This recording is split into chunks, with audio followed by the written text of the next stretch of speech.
Good Wednesday afternoon to you. Welcome to the John Sanchez Show on News Talk 780 KOH. It's a pleasure to be with you. As you just heard Kristen and Jack say, happy hump day. We're halfway there. A quick reminder, market is closed on Friday. Again, letting everybody get a little early start for the 4th of July weekend. All right, let's get down to it, shall we? First of all, I want to remind everybody, I've got a great webinar, educational webinar, workshop, I like to call it. Not even webinar. I like the word workshop lined up for you this evening. 6 o'clock. I still have a few spots remaining. Send me an email, John, Jon at specializedtrust.com, and I'll send you the invite right after the show. What's it about? Do you have an estate planning problem? That is going to be the topic. And let me tell you, it is going to be an eye-opening experience for you. And I designed this workshop for those of you that do not have any estate plan, no trust, no will, no powers of attorney, no nothing. And I've also designed it for those of you that do have an estate plan. And you think everything's okay. Let's make sure, because the first thing we're going to do is we're going to go through an estate planning self-assessment. You're going to be able to answer based upon the questions we're going to go over at the beginning of the webinar, whether your estate plan's in good shape or not. It's an estate planning self-assessment. Then we're going to move into the 7 biggest mistakes that families make.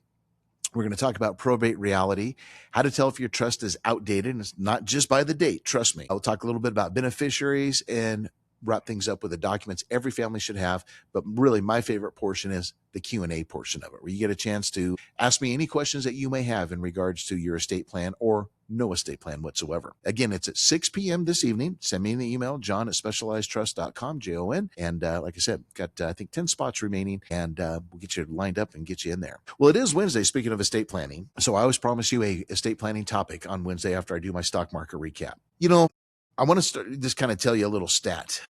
And I think I've shared this before, but I want to share it again. And there's a number of different organizations that validate this stat. If you ever need it, just let me know. But I didn't cite it because, again, there's so many organizations that verify this. What I'm talking about is, did you know that more than half of American adults still do not have an estate plan? And when you look at the surveys and the data, they consider an estate plan just having a will, which is, in my opinion, not an estate plan, right? It's just icing on the cake, or it's just a minute first step.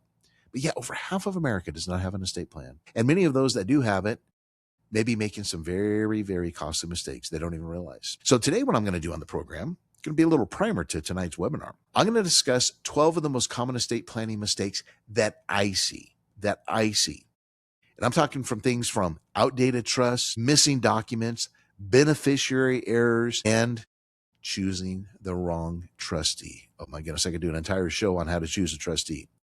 And then again, we'll talk a little bit more about the webinar as the day goes on. So today, you're going to get a great lesson both during the show and, of course, if you join me on the webinar this evening at 6 p.m. All right, I'm going to be an estate planning expert when I'm not done with you. I promise you that.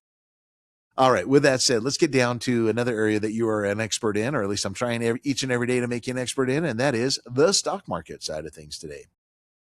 You know, there's a couple of different ways that the market could have gone today. It could have gone to and I mentioned this on one of the updates this morning. When you wrap up a strong quarter, and I went through all the quarterly numbers yesterday, when you wrap up a strong quarter that was really driven by, obviously, technology, various aspects of it, the memory stocks, the semiconductors, so on and so forth. When you go into a new quarter, the institutions can do one of two things. You've heard me use that term window dressing before, which is a term we use on Wall Street that basically talks about portfolio reallocation, right? If you are an institutional manager and your mandate, your investment policy statement says you need to keep a 60-40 balance, right? 60% equities, 40% fixed income. If that's your mandate and you get to the end of the quarter and you're like, oh man, we've had a great quarter in technology, therefore on the equity side. So that 60% that I started the quarter with is now 70%. And my 40% equity exposure, fixed income exposure is 30%. I'm out of mandate. I can't do that.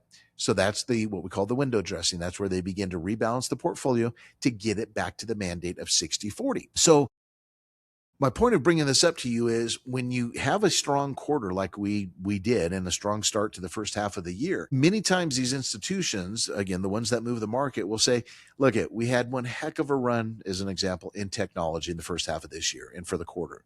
So therefore, I'm going to lessen my exposure to technology, right? They can't do away with all of it, but I'm going to lessen my exposure. Maybe coming into, into the second quarter, maybe they had, I don't know, pick a number, 20 technology exposure. And then that rose to say 40% because of the gains. They may go, okay, I'm going to pull it back to my 20%. Or you know what? I'm not comfortable because look at the run that the technology has had in 2026. I'm going to go not 20%, maybe I'm going to drop down to 10%. So they do what we call sector rotation, where they start to move money out of the winners and they try to find the areas that have underperformed the market. Although there's not a lot of areas, to be honest with you, that have underperformed the market. So it's kind of hard to find that. But that is the risk that you have coming into a new quarter. So that was one of my concerns. Luckily, it didn't quite happen. Now, some of you may argue with me and go, well, wait a minute, John, we lost 174 points on the NASDAQ today. What do you mean there wasn't rotation?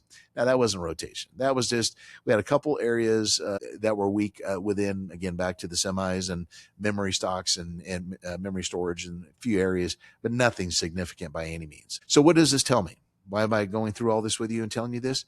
This tells me that I think we're going to be in for a very strong second half of 2026. This tells me that the institutions are not rotating out of tech, that they are still continuing to own. And, maybe they did do a little bit of rebalancing and brought that equity exposure down back to their mandate. But overall, they're not bailing on tech. They're not bailing on some of the areas that, again, have been very, very strong. So that is a extremely important point I want to hit home with you is if you think, tech, because tech had a great run for the first half of the year, that, it's over with, don't think that. There's no signs of that happening. Not saying it couldn't change, for the remaining parts of 2026. Don't think that's going to happen, but it can for various reasons, but there's no signs of it at this point. Now, what pressured the NASDAQ today for that 174 point loss? So it was Corning. That was one of the big drivers, down 13.6%. $34.74 loss to $220.70. Again, more driven by profit taking than anything else. KLA 10 Core was another one, down 11.77%, down $35.52 to $266.19. Both of those posted solid gains in the first half of the year. And again, a little bit of profit taking today. And I mean, they actually came in some of the weakest performers of the S&P 500. But to the flip side of that, how about Apple? $5.02 rise, 1.73%, $294.38. Stock's been suffering these last few days. Now it's coming back. See what I'm saying? They're buying the names that were maybe that didn't perform well in the last week or so, and they're adding them back to the portfolio. Microsoft, exact same situation as Apple. Stock rose $11.26, 3.02% to $384.28. Palantir Technology also outperformed. They outperformed after President Trump's latest financial disclosure showed that he purchased between $100,000 and $250,000 worth of the company's shares. Go figure that one. Stock rose $9.06 on the news, 7.75% to $125.73. Did you by chance, maybe tomorrow as I wrap up the week, maybe me and the boys will discuss this. I don't know if any of you saw the president's financial disclosure, the amount of money that man made in because this was 2025's amount of money that man made in cryptocurrencies and selling selling coins and so on and so forth. It just, literally over $500 million. Plus there was profits in his properties. And he's had a heck of a run. He's had a heck of a run personally. That's for sure. All right. Now let's move on to other movers today. Let's start with Amazon. A little quiet here, but it was up $3.36, 1.41%, now to a price of $241.70. Tesla, another strong day, up to $4.78 to $425.38. Nike reported earnings after the close yesterday. It's a Dow component, small stock though, doesn't really influence the calculation, but it had a good day, up 4.9%, $2 and a penny to 43.06. Let's see. What other areas? General Mills had a good earnings report, up 8.5%. Walmart down almost 4%. Constellation Brands down about 1.5% after earnings report. And Caterpillar, this was one of the drags on the Dow. I mean, we lost 13 points, big deal on the Dow. But Cat was a big drag on it. Lost $73.49, 6.9% after it pulled back from record highs. Finished the day at $991.41. All right, when I come back, I'll hit the commodities, the interest rate side, and then we're going to get ready for our topic. Is your estate plan helping or hurting your family? Welcome back to the John Sanchez Show on News Talk 780 KOH. All right, we're getting ready for our Is Your Estate Plan Helping or Hurting Your Family topic here in just a few moments. But first, let's give you the recap one more time on the market. Lost 14 on the Dow. Yeehaw. 52,305 was our close. NASDAQ a 174 pullback, 0.66%. Finished the day at 26,040. And the S&P lower by 0.22% or 16 points. Closed at 7,483. Oil prices, can you believe this? We broke $69 a barrel. 68.69 is where we finished, down 83 cents for the day. Gold rose $41.80 to $4,081.80 an ounce, and a 6 basis point increase on the 10-year Treasury. That was one of the negatives today. Bond yield did edge up. Our yield closed there 4.48%. All right, let's get down to tonight's topic. You know, folks, during my 35 years being in this business, I'll tell you something that I've learned, something that is very important to me. Estate planning is not about just the documents, as everybody makes it out to be. Estate planning, in my opinion, is about people. It's about family. It's about loved ones. It's about protecting your spouse. It's about protecting your children, your grandchildren, and making one of life's most difficult moments, i.e. death, just a little bit easier for the people that you love. But unfortunately, I have seen way too many families make the same mistakes over and over and over again. Well, today, I'm going to discuss 12 of the most common estate planning mistakes that I have seen over my career and how many of you can learn from this and hopefully avoid them. So let's get started on mistake number one.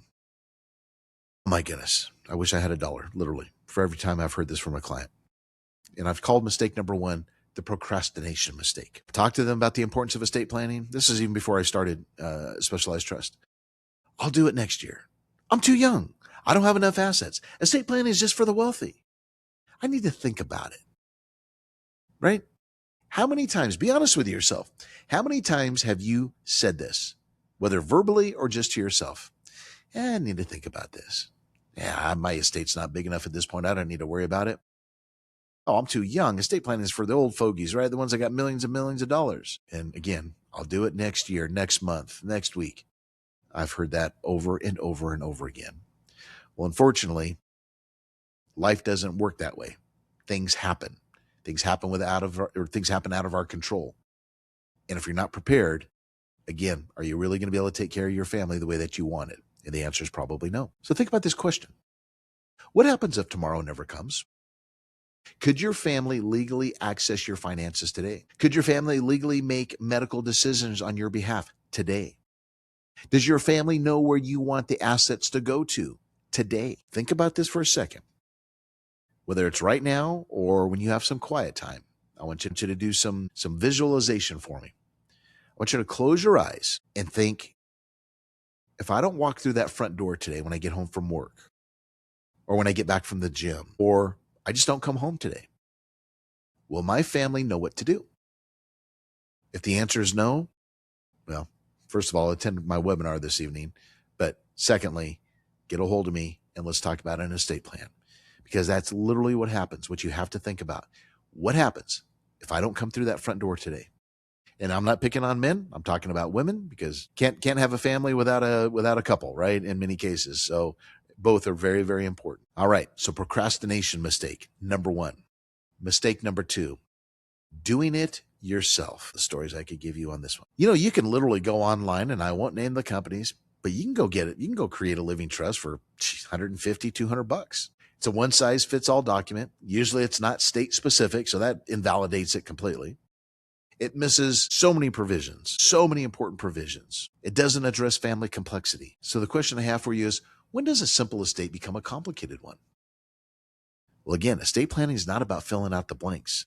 It's about anticipating problems before they happen. And as I always joke with DIYers, you never know how good your estate plan is until you're gone. When you're up there in heaven and you're looking down, do you want a smile on your face that everything is transitioning the way that you want for your loved ones? Or are you going to have a frown upon your face and say, oh my God, I didn't want to go spend a few $1,000s and get it done professionally. I did a DIY for $150, and now look at the mess that I have created for my family. Mistake number three. Boy, this is a big one. not talking to your family. If you've gone to my website, specializedtrust.com, and you click on our 8 packages, every single one of our packages, even our young adult package for $425, where it's the will, the medical directive, the HIPAA, the powers of attorney, the things, again, that as an 18-year-old or above, mom and dad can't make those decisions. So that's why I created this young adult package. But even in that package, we have in there that we will, for that person, have a family meeting. And of course, all of our other 7 packages, that's included. It's no additional charge.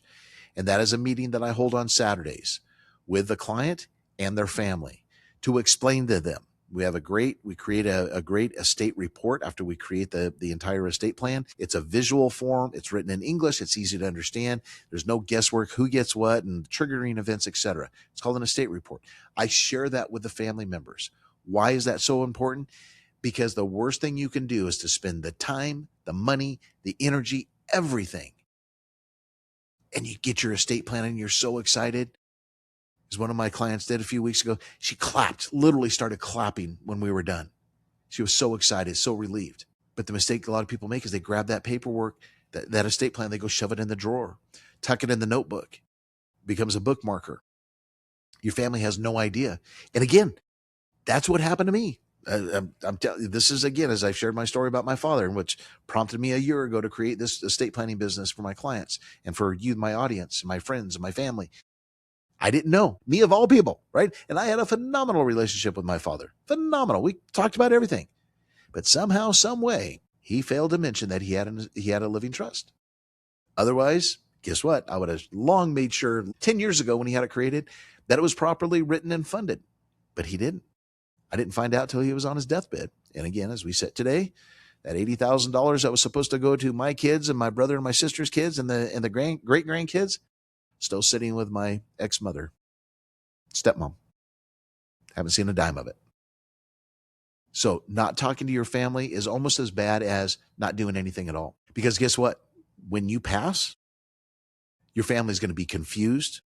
Like me, they're going to be hurt that you didn't share anything with them. And you want to really complicate the matters further? Have a blended family, right? Your kids, her kids, vice versa. Then it really becomes a boiling pot. If you don't share the estate plan with your family, guess what? No one knows who's responsible. I have it all the time where people will go, "Oh yeah, I named my best friend Joe as my successor trustee." I said, "Did you tell Joe that he's a successor trustee?" "Nah, Joe, he'll be fine handling it." Well, again, I'm going to be doing some shows in the future, maybe even some workshops talking about how you choose a successor trustee, because it is a very, very high responsible job. It really is. It's very important. You are held to, just like I am in the investment world, you are held to federal fiduciary standards. You just don't pick anybody off the street. You don't pick somebody because they're your best friend to be your trustee. First, you got to pick somebody that has good business acumen, because they're going to talk to people like myself. They're going to talk to accountants. They're going to talk to a lot of business professionals. And if they have no clue about business, they're going to be completely lost, and they'll really slow down the whole process and make it frustrating for them and for everybody. They got to be honest, ethical, hardworking. Do they have the time to do it? I've shared the stories, and I won't bore you with them again. I've had clients literally have to quit their jobs to take care of mom and dad's estate because things weren't done right. So again, big mistake, choosing the wrong trustee. And same thing on the healthcare wishes. Oh yeah, I know dad doesn't want to be on life support. Well, did dad put it in writing? If not, they're going to try to keep dad on life support, right? So the healthcare wishes, and that's why you have a medical directive as part of the estate plan. So as I go to break, just ask yourself this question: would your family know what you wanted? If the answer is no, well, again, communication today could absolutely prevent conflict tomorrow. Welcome back to the John Sanchez Show on Newstalk 780 KOH. Pleasure to be with you this hump day. And again, holiday shortened week. Tomorrow's the last trading day of the week. All right. Looking forward to a 3-day weekend. All right. Once again, here's how we finished up on the day. Again, a fairly lackluster start to the new quarter, the second half of the year. Finished down 14 on the Dow. The NASDAQ gave up a 174, 0.66%, and the S&P down 16. All right. That's all behind us. Now we're focusing on our topic. Once again, is your estate plan helping or hurting your family? But before, let me give you another reminder. I keep getting a bunch of emails. Again, this evening, 6 p.m. I want you to join me. This is purely educational. You know my style. I do not do anything but educate when it comes to my webinars, by all means. This evening, I've titled it, Do You Have an Estate Planning Problem? It's going to be at 6 p.m. this evening. Again, free educational webinar. Going to be discussing the 7 most common estate planning mistakes families make. I'm just giving you a little cursor of those this evening on the show, or this afternoon on the show. We'll talk about outdated trusts, beneficiary designation errors, funding mistakes, other issues that could create unnecessary stress, delays, and expenses for your loved ones. Again, I designed this for those of you that have existing trusts or those of you that don't. And the thing I'm really looking forward to is the beginning of the webinar, where we're going to go through an estate planning self-assessment to see if you even need an estate plan. Some of you may not, and I hope that's the case. But if you do, then once again, you're going to be taken care of, and you're going to walk away and have all kinds of great details about it and decide what you need to do. That's simple. Send me an email, johnjolin@specializedtrust.com, and I'll send you the invite right after the show today.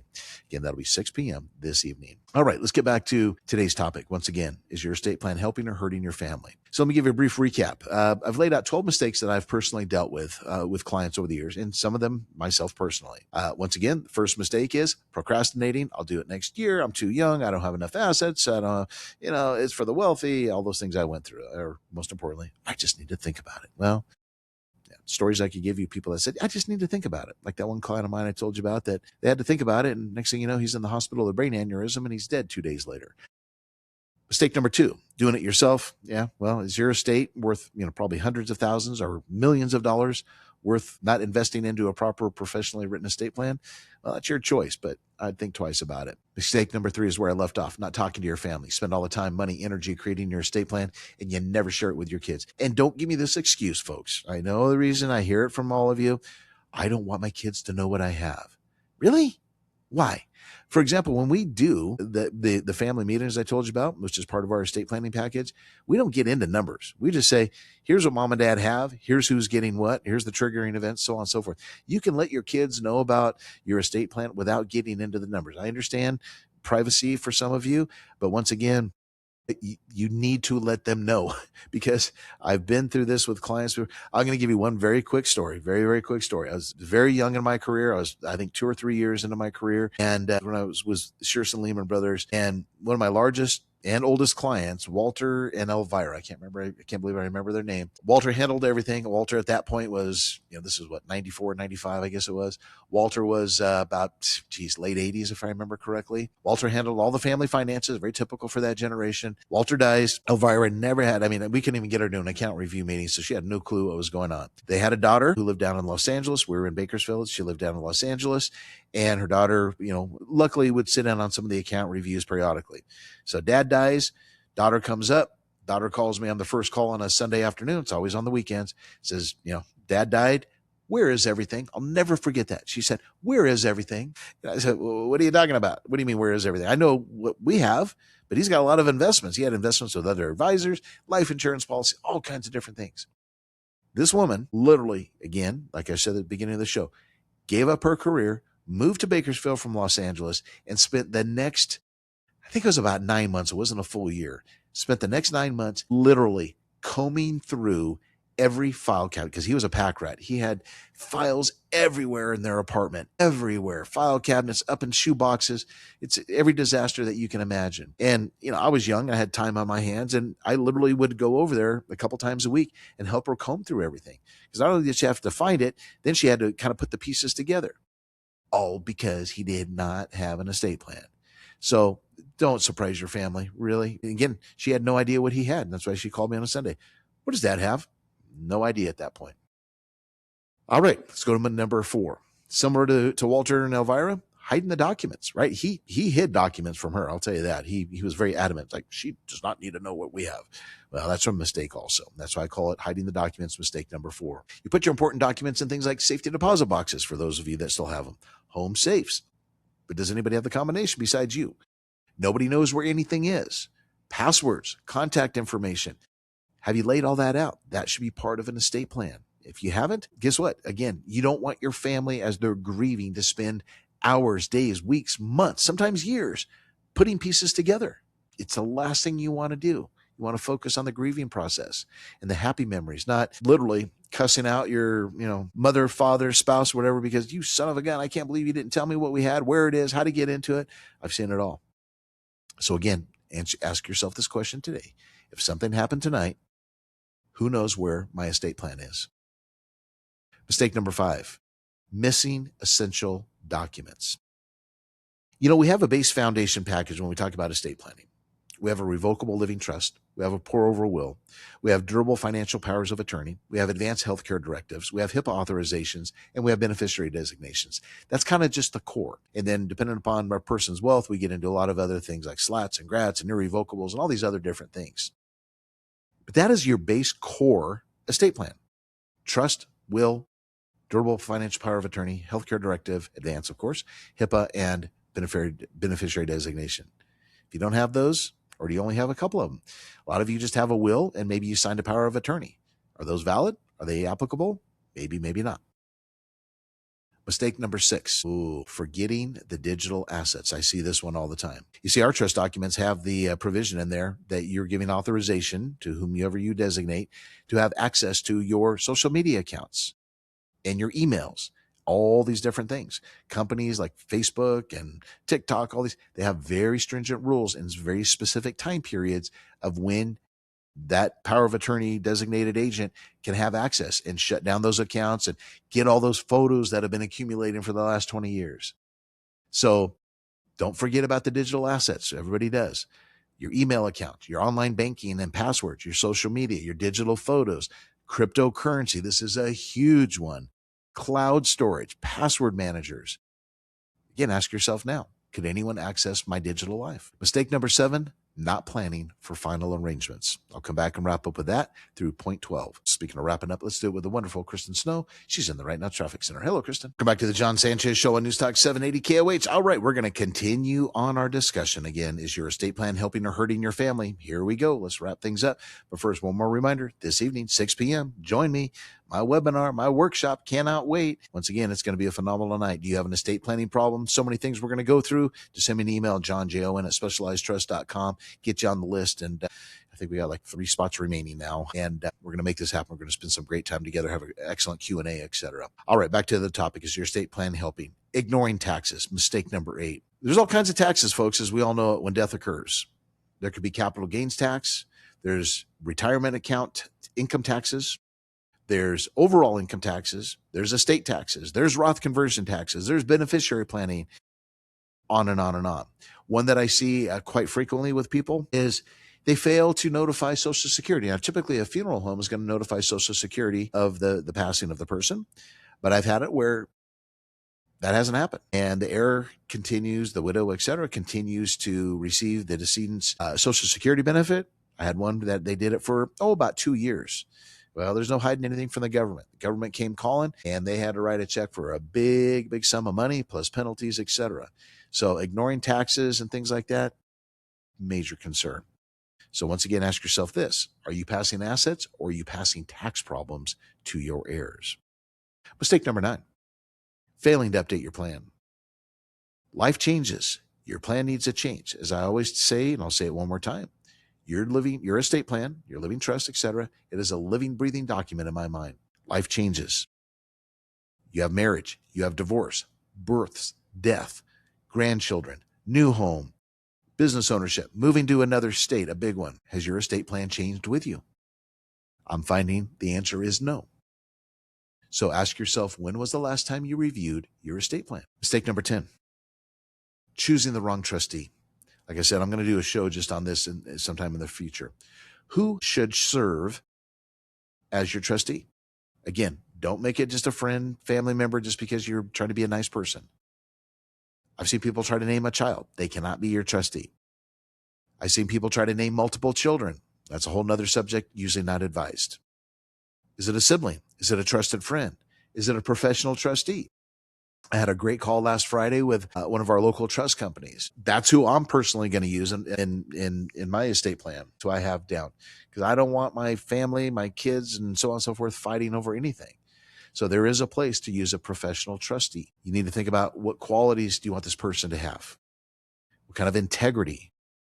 What kind of organizational skills. Oh, I can't stress that one enough. I've seen people be trustees that were not the most organized people, and it just creates an absolute, mess for everybody. How available are they? Right? Are they in another part of the country where they can only fly out once a month? Can they handle everything remotely? What I'm finding is usually that person needs to be someone that is local to you, because there's a lot of things they have to do in person, even in today's world. Can they communicate to professionals? And most importantly, are they financially responsible? I had a trust review with a client right before the show, and this subject was brought up. And one of the clients indicated, she says, what happens, as far as being accountable? Can someone challenge the estate and say, let's say they're a beneficiary, hey, I want to know where my money's being spent, by the successor trustee? Well, a lot of cases they don't have to answer to anybody. Sometimes they do, depending upon how the trust documents were written. So again, are they financially responsible? Can they pay the bills? Can they communicate with the accountant, get taxes done, so on and so forth? Mistake number 11. All right, I'm going to make it. I'm going to hit my 12. Mistake number 11, not understanding current estate tax rules. Also, as I shared with this client, before the president got elected in 2025, the estate planning industry was up in arms because we thought we were going to have the sunset provision, right? The unified credit, which right now allows each you and your spouse to have $15 million of assets, so a combined $30 million, before estate taxes kick in. Well, for most people, that's not even a concern. But let me tell you, as I shared with a client, when I got started in this business 35 years ago, that number was, I think, 1.4, 2 million, right around there per person. It doesn't take long to hit that. And you never know when the rules can change. So you have to understand current estate tax rules, the federal state tax exemption, as I just mentioned, state laws. There's a lot of states that have estate taxes. Need to know about that and plan for it. Gifting strategies we get involved with. Business owners, a whole nother subject, and high net worth planning. And lastly, mistake number 12, not having an estate plan at all, right? Probate, court involvement, family disputes, delays, legal expenses, loss of privacy. Who's going to make the decisions if you don't? So think about this. When was the last time you had your trust reviewed, your estate plan? Do your beneficiary designations still reflect your wishes? Could someone legally handle your finances if you became incapacitated tomorrow? Does your family know where your estate planning documents are? And again, lastly, are your children prepared to carry out your wishes? Those are one of many questions you need to ask yourself. Join me tonight for the webinar. Send me an email, john@specializedtrust.com. I'll see you there. And if not, I'll see you tomorrow on the John Sanchez Show. God bless. Have a great afternoon.